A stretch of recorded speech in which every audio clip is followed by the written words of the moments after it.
Espace TV. Espace TV, le 10 minutes.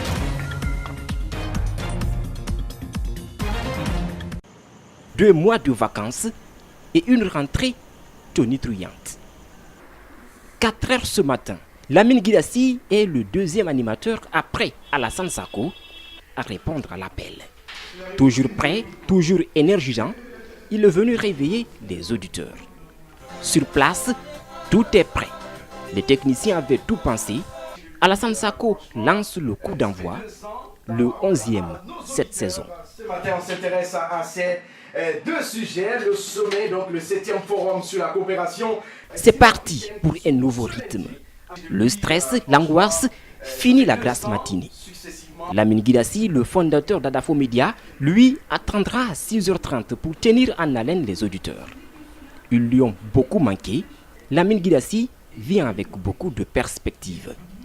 D'autres nouveautés aussi, c'est en région avec le Grand Midi, au Fouta avec Oumar Bari, à Kakandé avec notre ami Bassekou Dramé, Médine Zérékoré du côté de Zérékoré, Espace Cancan entre autres, et du côté de la télévision évidemment, c'est le 20h qui va faire place dans pas longtemps. La tête toujours haute, Lamine Guirassy reprendra l'antenne à 9h avec une autre équipe, celle des grandes gueules. Cette saison aussi, rien ne passera inaperçu. En studio, tout sera scruté. Mais le grand changement cette année, c'est le départ, le maintien et l'arrivée de plusieurs émissions à la télé, comme à la radio. Pour la réussite de cette nouvelle grille de programme, Prince Diallo, le coordinateur des émissions, a déjà travaillé. Ça dure maintenant 11 ans et nous occupons toujours la première place. C'est pas, disons, difficile d'occuper une place, mais c'est de pouvoir se maintenir là. Des nouveautés pour cette saison, tout comme pour l'autre journal. L'animateur vous donne rendez-vous dès ce samedi. Il promet de ne rien laisser au hasard. Nous sommes dans des conférences, nous sommes dans des activités politiques. Après les discours, on entretient les intervenants sur leurs discours. On essaie un peu de les faire mentir. Ce matin, partout, ça promet. À la régie, dans les salles de montage, jusqu'à la rédaction d'Espace TV. L'autre poids lourd d'Espace FM et directeur d'antenne de Sud FM revient lui aussi avec beaucoup d'énergie. Je crois que cette saison aussi elle va être vraiment une très belle saison pour les travailleurs, mais aussi pour les auditeurs et les téléspectateurs d'Espace TV. Les hostilités sont donc lancées pour toujours garder la place de numéro 1 dans tout le pays et une place de taille sur le continent.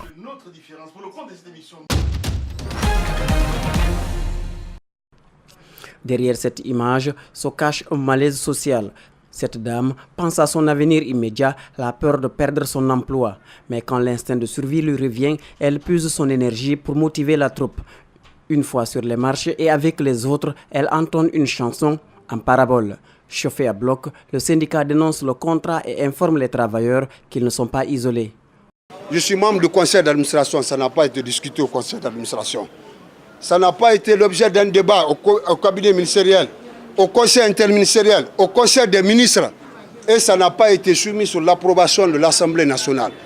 Les députés de l'Assemblée nationale, quelques extraits de contrat qu'ils ont vus là, ils ont dit que ce n'est pas bon pour les travailleurs du port, ce n'est pas bon pour les transporteurs, ce n'est pas bon pour les commerçants, ce n'est pas bon pour les dockers, ce n'est pas bon pour la Guinée.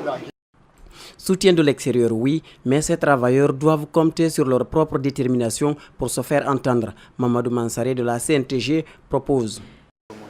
Bloquer le port, empêcher les tankers de garer, empêcher les bateaux de rentrer.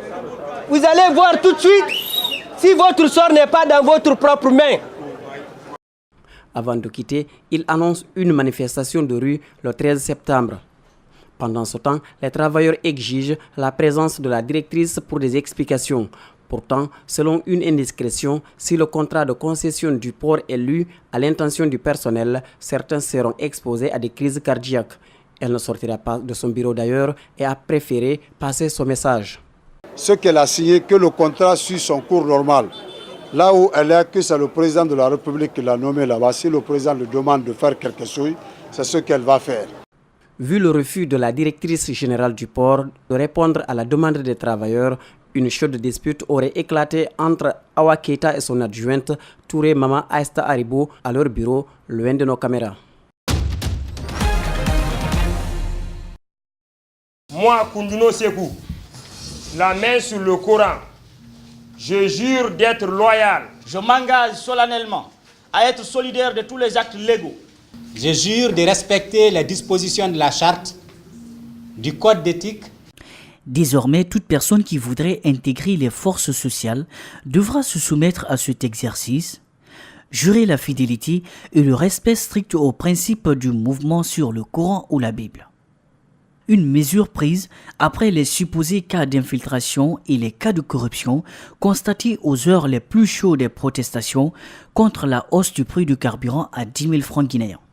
Les principaux leaders des forces sociales de Guinée entendent poursuivre la lutte afin de mériter la confiance placée en eux par les citoyens guinéens. Pendant que certains éléments infiltrés se substituaient aux forces sociales pour nouer des relations avec des entités tierces, d'autres ont prêté flanc à la corruption pour freiner l'élan de la dynamique. Ce moment est révolu, c'est en tout cas ce que prônent ces jeunes leaders de la société civile qui veulent redorer leur image. Ils vont répartir sur de nouvelles bases. Les nouvelles mesures prises pour pérenniser et rendre plus efficaces les actions des forces sociales de Guinée sont la prestation de serment de loyauté par toute personne désireuse d'appartenir aux forces sociales de Guinée, l'adoption d'une charte et d'un code éthique qui régissent le fonctionnement des forces sociales de Guinée, l'élaboration d'un plan d'action de relance de la dynamique. Le prix du carburant n'a toujours pas baissé. Une importante partie du port autonome de Conakry a été cédée à la Turquie. Les forces sociales de Guinée n'ont jusque-là pas réagi. La question désormais c'est, est-ce que les forces sociales version Renouveau seront à la hauteur des attentes ? Cette rencontre des professionnels de la pharmacie et de médicaments vise à réguler le secteur et faciliter l'accès des médicaments de qualité et à des coûts abordables aux populations. Déjà, une nouvelle loi de la pharmacie vient d'être promulguée par le chef de l'État en juillet dernier. Elle permettra de mettre de l'ordre dans le secteur. Tous ceux qui travaillent selon la loi pharmaceutique, selon l'ancienne loi pharmaceutique, doivent se mettre en règle en tenant compte des nouvelles dispositions de la nouvelle loi. Et, je le redis encore, ils ont 1 an pour se mettre en règle. La Guinée est devenue une plaque tournante de trafic de médicaments contrefaits. 15 tonnes viennent d'être saisies selon les services de la gendarmerie. Pour lutter contre le fléau, des mesures s'imposent. Consiste à la sensibilisation de la population guinéenne par rapport à une prise de conscience du danger. Ensuite, renforcer ici le contrôle de ces médicaments à travers non seulement la réduction du nombre de grossistes, aujourd'hui vraiment qui est immaîtrisable. La présidente de l'Ordre des pharmaciens de Guinée se réjouit de la nouvelle dynamique pour réguler le secteur du médicament en Guinée. Les pharmaciens étaient à la fois heureux de voir que l'ordre était sur le terrain et se préoccupait de faire valoir la loi et faire en sorte que le secteur soit régulé comme il se le doit. Avec une telle initiative, le secteur de la pharmacie et de médicaments renaît sans doute de ses cendres.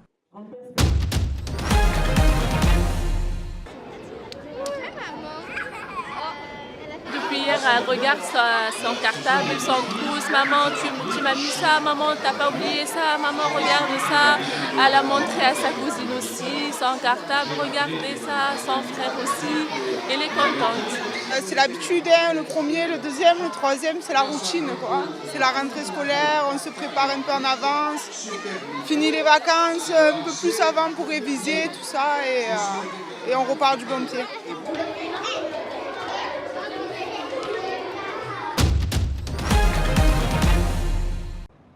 Dernier réglage avant de prendre la route. Jeff sillonne la Californie à la rencontre des pompiers de l'Ouest américain. Je vais de caserne en caserne, je vais sur les incendies pour porter mon message. Ce sont mes frères et sœurs. Beaucoup ne savent rien de leur santé mentale. Ils doivent comprendre en leur fort intérieur que c'est une bonne chose de recevoir de l'aide. Cet ancien pompier de Chicago s'est reconverti dans le soutien psychologique aux soldats du feu.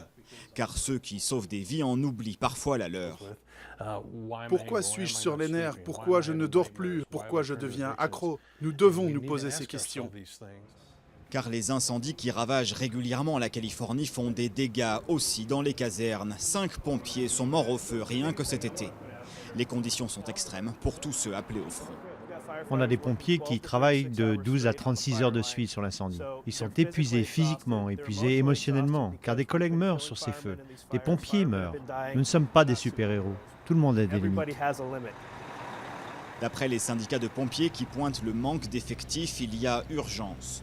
Le stress post-traumatique, souvent associé aux soldats revenus de la guerre, fait des ravages.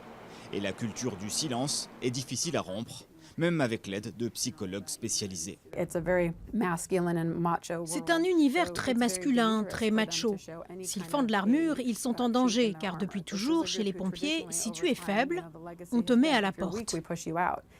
Matt en a fait la douloureuse expérience. Gravement blessé pendant une intervention il y a 4 ans, ce pompier de San Diego a été poussé vers une retraite anticipée, le début d'une longue dépression.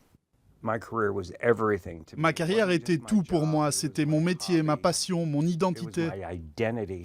À un moment, j'ai eu des envies de suicide. Si Matt a réussi à chasser ses démons, d'autres n'y parviennent pas. Depuis le début de l'année aux États-Unis, 43 pompiers ont mis fin à leur jour. C'est 8 fois plus que le nombre de pompiers morts au feu.